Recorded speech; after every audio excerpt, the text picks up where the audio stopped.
சென்னை தலைமை செயலகம் மற்றும் அருகில் உள்ள துறைமுக பகுதி மற்றும் கடற்கரை சுற்று வட்டாரத்தில் காலை 11:30 மணியளவில் திடீரென புகைமூட்டம் ஏற்பட்டது.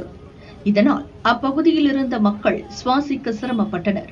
வாகன ஓட்டிகளுக்கு கண் எரிச்சல் ஏற்பட்டதால் பெரும் அச்சம் ஏற்பட்டது. பொதுமக்கள் பீதியடைந்தனர். உடனடியாக தீயணைப்பு வீரர்கள் மற்றும் மத்திய தொழில் பாதுகாப்பு படையினர் சம்பவ இடத்திற்கு வந்தனர். புகைமூட்டத்தின் மூலம் குறித்து விசாரணை நடத்தியதில் துறைமுக பகுதியில் ஏற்றுமதிக்காக சேமித்து வைக்கப்பட்டிருந்த சல்பர் ரசாயன பொருட்களில் இருந்து புகை வெளியானது என்பது தெரியவந்தது.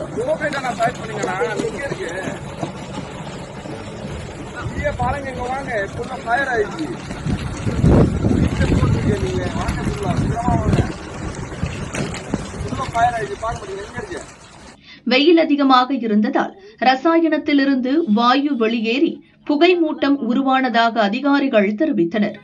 தீ விபத்து எதுவும் ஏற்படவில்லை எனவும் புகை மூட்டம் கட்டுக்குள் கொண்டுவரப்பட்டுவிட்டதாகவும் சென்னை துறைமுக அதிகாரிகள் விளக்கமளித்தனர். இந்த புகை மூட்டம் காரணமாக தலைமை செயலகம், துறைமுகம், கடற்கரை சாலை உள்ளிட்ட பகுதிகளில் சிறிது நேரம் போக்குவரத்து பாதிக்கப்பட்டது. மக்கள் சிலர் முகக்கவசம் அணிந்தபடி நடமாடினர்.